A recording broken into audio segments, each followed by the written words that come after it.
ശിവയും ശരിക്കും പ്രണയിച്ചിരുന്നു? ആയിരുന്നില്ല. ഇത് ഈ നാട് വിശ്വസിക്കുന്ന കഥ. ഇതല്ല ഞങ്ങളുടെ കഥ. തീർത്തുണ്ടമ്മേ, ഒരുപാട്.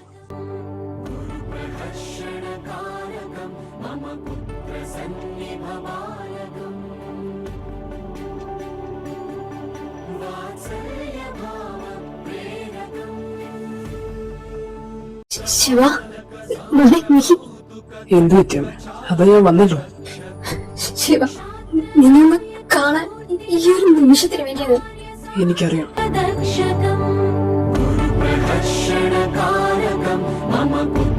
നിങ്ങൾ രണ്ടുപേരും എന്താ ഇങ്ങനെ നോക്കുന്നത്? അത് ശിവ, ഇതാരാണെന്ന് മനസ്സിലായോ? ശിവനയുടെ മോളാ. അമ്മ, ഇവിടെയുള്ള ആരെയും എനിക്ക് ആരും പരിചയപ്പെടുത്തി തരേണ്ട ആവശ്യമില്ല. കാരണം ഞാൻ ഇവിടെയല്ലേ വളർന്നത്. എന്റെ ഏട്ടന്റെ ഏട്ടത്തിന്റെ മോനായിട്ട്, അമ്മയുടെ കൊച്ചുമോനായിട്ട്, മാധുവിന്റെ ഏട്ടനായിട്ട്, വിഷുവിന്റെ സുഹൃത്തായിട്ട്, പിന്നെ റുക്കുവിന്റെ കാശിന്റെ ശരീരത്തിലേക്ക് അവരുടെ പുനർജന്മത്തിലെ ഓർമ്മകൾ കൊണ്ടുവരാൻ എനിക്ക് കുറച്ചധികം സമയമെടുത്തു. അതുകൊണ്ടാണ് കാര്യങ്ങളിൽ ഇത്ര എത്തിയത്. എന്തായാലും ഉത്സവത്തിന് മുമ്പ് എനിക്ക് എന്റേതായ എല്ലാം തിരിച്ചിട്ടിട്ടുണ്ട്. അമ്മേ, കഴിഞ്ഞ ജന്മം പോലല്ല ഈ ജന്മത്തിൽ ശിവ ശരിക്കും ഭാഗ്യം ചെയ്തവനാ. നല്ല സുഹൃത്ത്, ആയുസുള്ള ജീവൻ, എല്ലാം കൊണ്ടും. വിശ്വ, നാളെയാണ് ഉത്സവം, അറിയാലോ. നമുക്കിനി ഒരുപാട് കാര്യങ്ങൾ ചെയ്തു തീർക്കാനുണ്ട്. പുറത്തു കൊണ്ടുവരേണ്ടതായ ഒരുപാട് സത്യങ്ങളുണ്ട്. അതിന് നീയാണ് എന്റെ കൂടെ. ഉണ്ടായേ പറ്റും. നിനക്കും അതിനും ഇതിന് ഒഴിഞ്ഞു മാറാൻ പറ്റില്ല. അതിനു മുമ്പ് നിങ്ങളോട് അറിഞ്ഞിരിക്കുന്ന ഒരുപാട് കാര്യങ്ങളുണ്ട് ഈ നാട്ടില്. ഞാൻ, എന്റെ അച്ഛൻ, ഭൂമി, ഇവരെ 3 പേരെയും നിങ്ങൾ നന്നായി അറിയണം. എന്നാൽ മാത്രമേ നിങ്ങൾക്ക് നിങ്ങളുടെ നിയോഗം പൂർത്തിയാക്കാൻ പറ്റൂ. നാളത്തെ ദിവസം ആ ഒരു ഒറ്റ ദിവസം മാത്രമാണ് നമുക്ക് മുമ്പിലുള്ളത്. ഇപ്പോ തൽക്കാലം നിങ്ങൾ പോയി കിടക്കാം. ഞാൻ വിശ്വ, നീ എന്റെ കൂടെ ഒരു സ്ഥലം വരെ വരണം. ഇപ്പോ ഞാൻ വരാം. ശിവ, അല്ല നിങ്ങളിത് മാധു, നീ അമ്മേനെ മുറി കൊണ്ടു. എന്നിട്ട് ഇന്നത്തെ ദിവസം നീ അവിടെ കിടന്നാൽ മതി. ഞാനെന്തിനാ പോകുന്നേ? ശിവ, നീ എന്തൊക്കെയാ ചെയ്യുന്നേ? അമ്മേ, ഞാൻ പറയുന്ന എനിക്ക് വിഷയോടും തനിച്ച് സംസാരിക്കണം. ശിവ, ഇപ്പോ അമ്മ പോയി കിടന്നു തുടങ്ങും. നാളെ നേരം വെളുക്കുമ്പോ ഞാൻ അമ്മ എടുത്തുണ്ടാവും. പോരെ മോനെ? പക്ഷെ ചെല്ല് മധു. ഞാൻ കൊണ്ടോ? അമ്മേ, ഞാൻ പറയാൻ പോകുന്ന കാര്യം എങ്ങനെ നടത്തിയെടുക്കുമെന്ന് എനിക്കറിയണ്ട. പക്ഷെ നാളെ വൈകുന്നേരത്തിനുള്ളിൽ ചെറിയച്ഛനും ശിവാനും ഈ വീട്ടിലുണ്ടായിരിക്കണം. ശിവ, അത് ഇതിന്റെ ഭാഷയായിട്ട് കൂട്ടണ്ട. എനിക്കിത് തീർക്കണമെങ്കിൽ അവരും കൂടി ഈ നാട്ടിൽ വേണം. അത് എന്താ, പറ്റില്ലെന്നുണ്ടോ? ഇല്ല ശിവ, ഞാൻ നാളെ തന്നെ വിളിച്ച് പറയാം. വരവൊന്ന് ഉറപ്പ് വരുത്തിക്കണം. എന്നിട്ട് അതെന്നെ വിളിച്ച് പറയാൻ വേണം. ശരി മോനെ, പോകാം. പോകാം. പോകാം.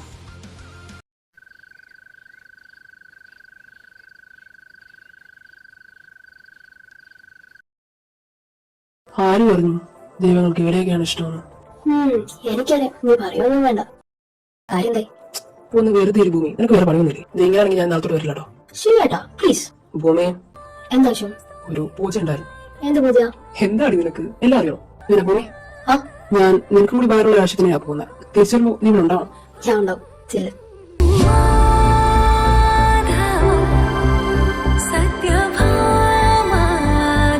അല്ല, നമ്മൾ കുറെ നേരമായി ഇവിടെ വന്നിട്ട് ഇത് പറയാനുണ്ടെന്ന് പറഞ്ഞിട്ട് പറയാം. വിശ്വ, നീ ഇത് അങ്ങോട്ട് നോക്കിക്കേ. അവിടെ നടുവിലായിട്ടൊരു പ്രതിഷ്ഠ ഉണ്ടോ? അതിനകത്തിരിക്കുന്നത് ഇവിടുത്തെ ദേവിയുടെ പ്രതിരൂപമാണ്. അതെ, പണ്ട് ഭൂമി ഇവിടെ വന്നിരുന്നായിരുന്നു ദേവിയോട് സംസാരിച്ചിരുന്നത്. തടസ്സങ്ങളൊന്നുമില്ലാതെ അവൾക്ക് എപ്പോ വേണേലും വന്ന് കാണാൻ പറ്റിയ ദൈവം അതീ കുളക്കടവിലെ ദേവിയായിരുന്നു. പക്ഷെ അവള് സംസാരിക്കുമ്പോൾ എനിക്ക് പലപ്പോഴും തോന്നിയിട്ടുണ്ട് ഇവിടെ ഇരുന്ന് അവള് പറയുന്നതെല്ലാം അകത്തിരിക്കുന്ന ആൾ കേൾക്കുന്നുണ്ട്. അതുകൊണ്ടാണല്ലോ ദേവിക്ക് ഏറ്റവും പ്രിയപ്പെട്ടവൾക്ക് ഒരു ആപത്ത് വന്നപ്പോ ഈ നാടിന് മുഴുവൻ ഇരട്ടിലാക്കിയിട്ട് അവൾ ഇറങ്ങിപ്പോയത്. ആര്?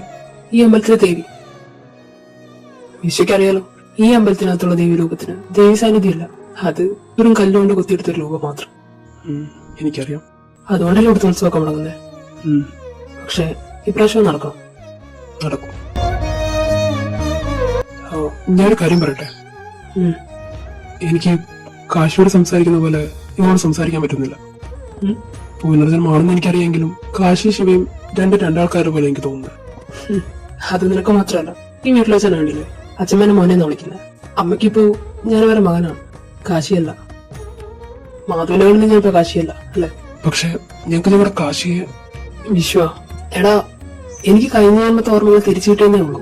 കഴിഞ്ഞ ജന്മ എന്റെ പേര് ശിവ എന്നായിരുന്നു, ഈ ജന്മ എന്റെ പേര് കാശി എന്നാണ്. ആ ഓർമ്മകൾ തിരിച്ചു കിട്ടിയെന്ന് വിചാരിച്ച് ഈ ജന്മത്തൊന്നും ഞാൻ മറന്നിട്ടില്ല.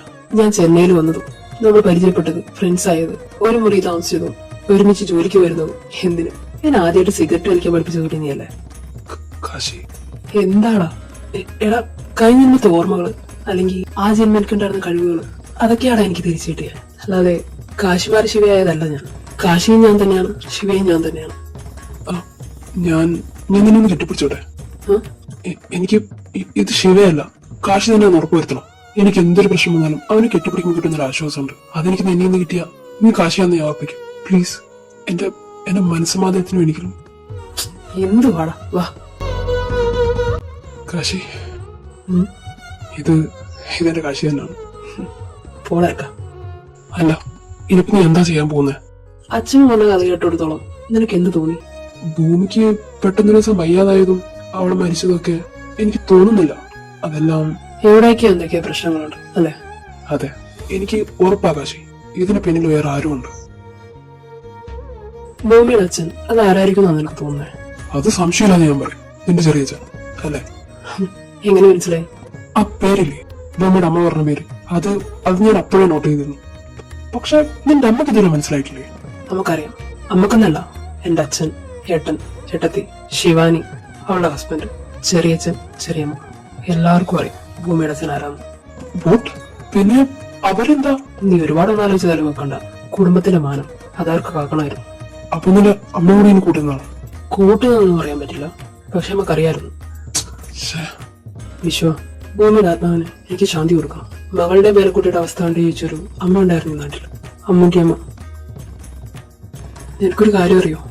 ഭൂമിയുടെ അമ്മ ഇന്നും മരിച്ചിട്ടില്ല വിശ്വ. അതെ, ആ കൊച്ചു വീട്ടില് രണ്ടു മക്കളുടെ ഭ്രാന്തും അവരുടെ മരണവും കണ്ടതിന് ശേഷം ഇന്നും അവർ ജീവിക്കുന്നുണ്ട്, അവസാന ശ്വാസം പിടിച്ച്. കാശി, ഈ നാട് മുഴുവൻ തള്ളിപ്പറഞ്ഞവർക്ക് വേണ്ടി ഇന്നും ആ ജീവൻ നിലനിൽക്കുന്നുണ്ട്. അതങ്ങനെ ഒന്നും ആയിരുന്നില്ല എന്നൊരു വാക്ക് കേൾക്കാൻ. അത് കേട്ടതിന് ശേഷം ആ ജീവനും ഭൂമിയിൽ നിന്ന് പോകടാ. അതിനുവേണ്ടി അമ്മ ആ ജീവൻ പിടിച്ചു വെച്ചിരിക്കുക. എന്റെ മരണത്തിന് മുമ്പ് ഞാൻ അവർക്ക് കൊടുത്ത വാക്ക, ഈ നാട് മുഴുവൻ അവരുടെ രണ്ടു മക്കളെ അംഗീകരിക്കണം, എനിക്ക് വേണ്ടി കാത്തിരിക്കണം. കാത്തിരുന്നു. അമ്മയുടെ ജീവൻ ഇന്നും അത് കേൾക്കാൻ വേണ്ടി, അല്ലെങ്കിൽ എന്റെ തിരിച്ചറിവിന് വേണ്ടി കാത്തിരിക്കുക.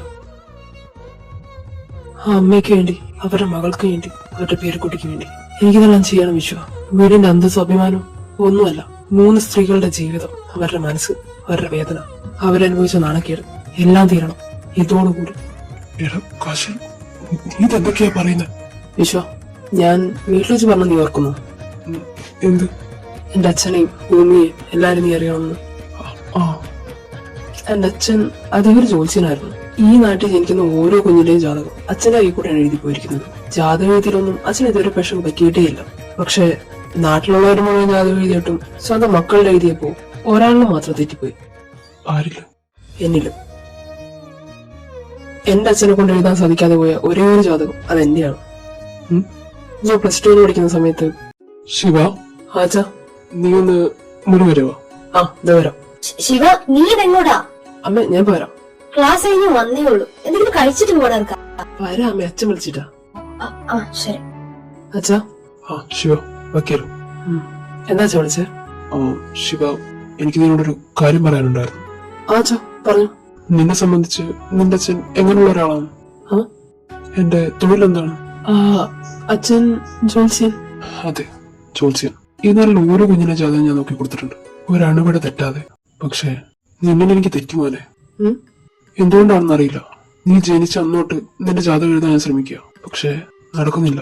ഞാൻ പഠിച്ചതെല്ലാം മറന്നു പോകുന്നത് പോലെ. നിന്റെ ജാതകം എഴുതാൻ നേരത്ത് മാത്രം എന്റെ കൈയെല്ലാം വിറക്കുക. ഇനി എന്നെ കൊണ്ട് സാധിക്കാനിട്ടാണോ എന്നറിയില്ല. ഞാൻ നിന്റെ അമ്മയോട് പറഞ്ഞിരുന്നു, അവളും ശ്രമിച്ചു നോക്കി, പക്ഷെ അവൾക്കത് പൂർത്തിയാക്കാൻ പറ്റിയില്ല. എന്തുകൊണ്ട് നിന്റെ ജാതകം മാത്രം എഴുതാൻ പറ്റാത്തതെന്ന് അറിയാൻ വേണ്ടി ഞാൻ കാമ്പ്രാത്ത് പോയിരുന്നു, പക്ഷെ അദ്ദേഹത്തിനെ കൊണ്ട് സാധിക്കുന്നില്ല. അതെന്താ അങ്ങനെ? അറിയില്ല. നിന്റെ ജാതകം അതിലെന്തൊക്കെയോ കുഴപ്പങ്ങളുണ്ട്. ഞങ്ങൾ ആരെ കൊണ്ട് എഴുതാൻ സാധിക്കുന്നില്ലെങ്കിൽ ആ ജാതകം എഴുതി പൂർത്തിയാക്കേണ്ട കഴിയും അത് ഞങ്ങളുടേതല്ല. പിന്നെ അറിയില്ല. പക്ഷെ ഈ ജാതകം എഴുതി തീർക്കാൻ മറ്റാരും ഉള്ളതുപോലെ കാമ്പ്രാത്ത് വെച്ച് അദ്ദേഹം അതന്നെ പറയുന്നത്. വേറെ ആരെങ്കിലും വെച്ചാ? അറിയില്ല ശിവ. ശിവേട്ടാ, അച്ഛാ അത് ശിവേണ്ണ കാണാൻ കണ്ണേന്റെ അടിയിൽ വന്നിട്ടുണ്ട്. ഞാൻ അത് പറയാൻ വേണ്ടി വന്നതായിരുന്നു. ഓ, നീ എന്നാ ചെല്ലു ശിവ. ആ ശരി അച്ഛാ. അച്ഛാ, ഈ ജോത്സ്യം എന്നെ പഠിപ്പിച്ചു തരുമോ? ആ അതിനുശേഷം ജോത്സ്യത്തിൽ അഗ്രഹണീയനായ എന്റെ ചില തൊഴിൽ ഞാൻ പഠിച്ചു തുടങ്ങി. എന്നിട്ടെന്താ, ഞാൻ അത് പഠിച്ചു. ഒരിക്കൽ ഒരു ജാതകം എഴുതിക്കാൻ അച്ഛന്റെ അടുത്ത് ഒരാൾ വന്നിരുന്നു. ഞാനത് എത്രത്തോളം പഠിച്ചു എന്നറിയാൻ ആ കുട്ടിയുടെ നാളും ജനനസമയവും ദിവസം എല്ലാം എനിക്ക് പറഞ്ഞു തന്നു. ഒരേ സമയം ഞാനും അച്ഛനും ഒരുമിച്ച് ആ ജാതകം എഴുതി. ഒരാഴ്ചക്ക് ശേഷം ഞാൻ എഴുതിയത് അച്ഛൻ്റെ കൊടുത്തിരുന്നു. ആ ജാതകം വായിച്ചിട്ട് അച്ഛൻ ഒന്നേ എന്നോട് പറഞ്ഞു. ശിവ, ആ ഞാൻ എഴുതിയാലും ഒരുപാട് മുകളിലാണിത്. ഈ പ്രായത്തിൽ നിന്നെ കൂടുതലാകാൻ സാധിക്കുമെന്ന് എനിക്ക് മനസ്സിലാവുന്നില്ല. അപ്പോ അച്ഛനേക്കാൾ ഞാനും മകനുണ്ടായിരുന്നു എന്നർത്ഥം.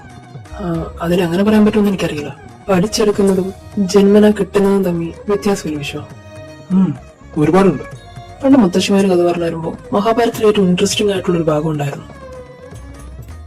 കഥയില് സുഭദ്ര ഗർഭിണിയായിരിക്കുന്ന സമയത്ത് ചക്രവ്യൂഹം വേദിക്കുന്ന എങ്ങനെയാണെന്ന് പറയാൻ അർജുനൻ അവളുടെ അടുത്ത് വരും. പക്ഷേ കഥയുടെ ഏറ്റവും പ്രധാനപ്പെട്ട ഭാഗത്ത് വെച്ചിട്ട് സുഭദ്ര ഉറങ്ങിപ്പോകും. അതുകൊണ്ട് അഭിമന്യുവിന് ചക്രവ്യൂഹത്തിലേക്ക് പ്രവേശിക്കാൻ എങ്ങനെയാണെന്ന് അറിയൂ. അതിൽ നിന്ന് പുറത്തിറങ്ങുന്ന എങ്ങനെയാണെന്ന് അവൻ അറിയാൻ സാധിച്ചില്ല. ആ കഥ മാത്രം ശ്രദ്ധിച്ചാൽ മനസ്സിലാവും. ഗർഭിണിയായിരിക്കുന്ന സമയത്ത് ഗർഭത്തിൽ വയറ്റി കിടക്കുന്ന കുഞ്ഞിന് പുറത്തിറക്കുന്ന കാര്യങ്ങളെല്ലാം ആ കുട്ടിക്ക് ജ്ഞാനം ഉണ്ടാവും. ആ കൊച്ചു ചെവിയെ കേൾക്കുന്നത് പോലും കുട്ടി മനസ്സിലാക്കും. അതുപോലെ തന്നെയാണിത്. ഞാൻ എന്റെ അമ്മയുടെ വയറ്റിലുണ്ടായ സമയത്താണ് അച്ഛൻ നമുക്ക് ജോത്സ്യം പഠിപ്പിച്ചെടുക്കുന്നത്. ഞാൻ എഴുതിയ ജാതകത്തിന് അമ്മനെ കാണിച്ചതിന് ശേഷം അമ്മ രാവിലെ ഫുഡ് കഴിക്കാൻ ചെയ്തപ്പോ എന്നോട് ചോദ്യം ചോദിച്ചു, നീ എന്താണ് അഭിമന്യുവാണോ? കഥയായിട്ട് എല്ലാരും വിധിച്ചു, ഞാനടക്കം. അഭിമന്യൊന്നുമല്ല, പക്ഷേ ആ ജാതകം എഴുതേണ്ട കൈ അതെന്റെ ആയിരുന്നു. എന്റെ ജാതകം ഞാൻ തന്നെ എഴുതിയത്. എങ്ങനെ? എങ്ങനെയെന്ന് വെച്ചാ പിന്നീട് അച്ഛൻ ജാതകം നോക്കാനിരിക്കുമ്പോ എല്ലാം ഞാൻ അച്ഛന്റെ കൂടെ ഇരിക്കുമായിരുന്നു. അങ്ങനെ ഇരിക്കുമ്പോഴാണ് ഞാൻ ഓർത്തത് എന്റെ ജാതകം കൂടെ എനിക്ക് എഴുതിക്കൂടാന്ന്. വെറുതെ ഒന്ന് ശ്രമിച്ചു, പക്ഷെ എന്റെ ശ്രമം അത് പാഴായില്ല. ജാതകം എഴുതി തീർന്നപ്പോഴാണ് എനിക്ക് മനസ്സിലായത് അതിലുള്ളതെല്ലാം ഞാൻ മാത്രം അറിയേണ്ട കാര്യങ്ങളായിരുന്നു, എന്റെ മരണം അടക്കം. ജീവിതത്തിൽ നടക്കാൻ പോകുന്ന കാര്യങ്ങൾ എഴുതുന്ന നേരത്ത് എന്റെ മരണവും ഞാൻ എഴുതിയപ്പോ അതെപ്പോ എവിടെ വെച്ച് എങ്ങനെ അതെല്ലാം ഞാൻ മനസ്സിലാക്കിയിരുന്നു. നിനക്കറിയോ, ഞാൻ ഒരുപാട് ആഗ്രഹിച്ചൊരു കാര്യമാണ് എന്റെ അച്ഛനെയും എന്റെ ഏട്ടനെയൊക്കെ പോലെ പഠിച്ച് ഒരു ജോലിയൊക്കെയായി. ജോലി എനിക്കുണ്ടായിരുന്നു. അതൊക്കെ കഴിഞ്ഞ് ഒരാളെ പ്രണയിച്ച് വിവാഹം കഴിച്ച് കുട്ടികളും കുടുംബമൊക്കെ ആയിട്ട്. പക്ഷെ അത് എഴുതി പൂർത്തിയാക്കാൻ നേരമാണ് എനിക്ക് മനസ്സിലായത് അങ്ങനെ ഒരു ജീവിതം എനിക്കില്ലാന്ന്. എല്ലാരെയും പോലെ എനിക്ക് അങ്ങനെ ഒരു ജീവിതം ഇല്ലാന്ന് മനസ്സിലാക്കിയപ്പോ അവിടെ ഞാൻ തകർന്നു പോയി വിശ്വ. അതേ പിന്നെ ഒരു ശ്രമമായിരുന്നു. എന്റെ വിധിയെ ഞാൻ അംഗീകരിച്ചു. പക്ഷെ ഈ ഒരു ജന്മം എനിക്ക് വിട്ടുകൊടുക്കാൻ സാധിക്കില്ലായിരുന്നു. എനിക്ക് വേണമായിരുന്നു ഞാൻ ആഗ്രഹിച്ചതുപോലെയെല്ലാം എനിക്ക് ജീവിക്കണം. അതിനുവേണ്ടി എന്റെ അച്ഛൻ ചെയ്യാത്ത പലതും ഞാൻ ചെയ്തു. ഇതെല്ലാം അറിഞ്ഞതിന് ശേഷം ഞാനൊരു താന്ത്രികനെ കാണാൻ പോയി. എന്റെ അച്ഛനെ നിന്ന് പഠിച്ചതുപോലെ അദ്ദേഹത്തിൽ നിന്ന് ഒരുപാട് വിദ്യകൾ ഞാൻ പഠിച്ചു. ഞാൻ പഠിച്ചെടുത്തതിൽ നിന്ന് മറ്റൊരു ജന്മത്തേക്ക് എനിക്ക് ജീവൻ എത്തിക്കാൻ സാധിച്ചു. ഒരു താന്ത്രികനായതിൽ നിന്ന് ഭൂമിയുടെ ആത്മാവിനെ പിടിച്ചു വെക്കാനും അത് റുക്കുവിലേക്ക് കടത്തിവിടാനും എന്നെ കൊണ്ട് സാധിച്ചു. അതെ, നിന്റെ റുക്കുവിന്റെ ശരീരത്തിലുള്ള ഭൂമിയുടെ ആത്മാവ് അതിന് തുടക്കം എന്നിന്നാണ്. കാശിയല്ല, അത് ചെയ്തത് ശിവയാണ്. ശിവ, പക്ഷെ നീ എന്തൊക്കെയായി പറയുന്നത്? എനിക്ക് ഒന്നും മനസ്സിലാവുന്നില്ലല്ലേ? മനസ്സിലാവില്ല, കാരണം ഞാൻ വാരുന്നുമ്പില്ലാതാ പറയുന്നത്. നേരം പുലർന്നിട്ട് നമുക്ക് ഭൂമിയുടെ വീട് വരെ പോവാം. അവളുടെ അമ്മമ്മയെ എനിക്കൊന്ന് കാണണം. അതിനുശേഷം കാമ്പ്രാത്ത്. അപ്പോ കാമ്പ്രാത്തായിട്ട് നിനക്ക് ബന്ധമുണ്ട്, ഒരുപാട് ബന്ധമുണ്ട്. വാ, ഇപ്പൊ വീട്ടിൽ പോ. ശിവ, എനിക്കിപ്പോഴൊന്നും ക്ലിയർ ആയിട്ടില്ല. ആവും വിശ്വ. അവിടെ ചെന്നതിന് ശേഷം നിന്റെ എല്ലാ ചോദ്യങ്ങൾക്കും ഉത്തരം ഞാൻ തരും. എന്റെ കൂടെ അദ്ദേഹവും.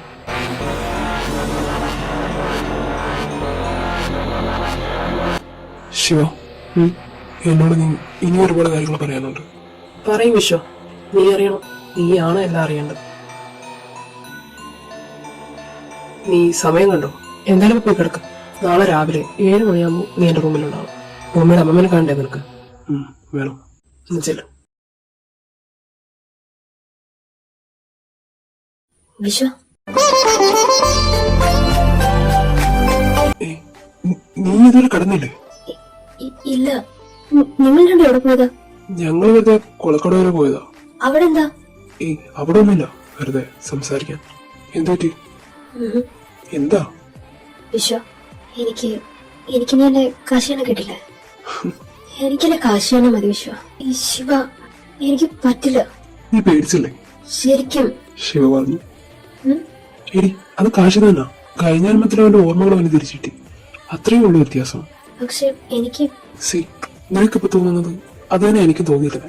അവനോട് സംസാരിക്കുന്നവര് ആ കുളക്കടയിൽ വെച്ച് അവനെ സംസാരിച്ചപ്പോ, അവനൊന്ന് കെട്ടിപ്പിടിച്ചപ്പോ എനിക്ക് എന്റെ കാശിയെ തന്നെ ഫീൽ ചെയ്തത്. അതെന്റെ കാശി തന്നെ. പക്ഷെ എനിക്ക് മനസ്സിലാവുന്ന അവസ്ഥ. തൽക്കാലം നീ ഇപ്പൊ പോയി കിടക്കാം. ഞാൻ സംസാരിച്ച പോലെ അവന്റെ കൂടെ ഇരുന്ന് അവനോട് നേരി സംസാരിക്കുമ്പോ നിനക്കും എല്ലാം മാറും. എനിക്ക് മാറിയതുപോലെ. ചെല പോയി കിടന്നു. വിശ്വ കരളിന്റെ കഥ കേൾക്കുമോ കണ്ണിക്കുറിമാന ചെല ആ ശരി. അവനില്ലാതെ ഞാൻ ഈശ്വര എടാ ഉമ്മച്ചി കൊല്ലും. കണ്ണന്റെ കാതിൽ இங்க யாரும் இல்லையா? எங்க போச்சு எல்லாரும்? அம்மா ருக்கு இது போல இதோ நான் இப்பதான் வந்தேன். ഇതെന്തീ രാവിലെ തന്നെ ചായ കുടിച്ചോ നീ? ഇന്ന് അണ്ണാ പാക്ക വന്ന് അങ്ങോട്ട് പേസിട്ട് പോലാൻ നിனைச்சேன். ഓ പക്ഷെ അവനെ എഴുന്നേറ്റിട്ടില്ലല്ലോ. അത് പരവായില്ല, ഞാൻ പോയി പാத்துக்கிறேன். ഇപ്പൊ വര. അല്ല നിക്ക്, നീ ചായ കുടിക്ക. ഏയ് എനക്ക് വേണം, നാനാ പാത്തിട്ട് വരാം. ഇത് കഴിച്ചിട്ട് പോവളെ. എനിക്ക് വേണം അമ്മ. ഈ പെണ്ണ്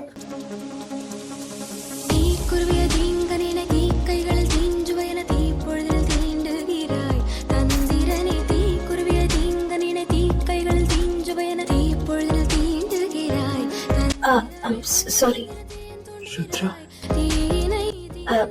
கொஞ்சம் தருங்க. രുദ്ര നിക്ക്.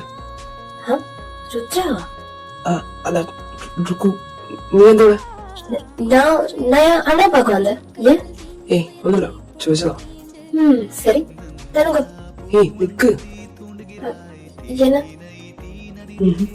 ിരായി നന്ദിതാ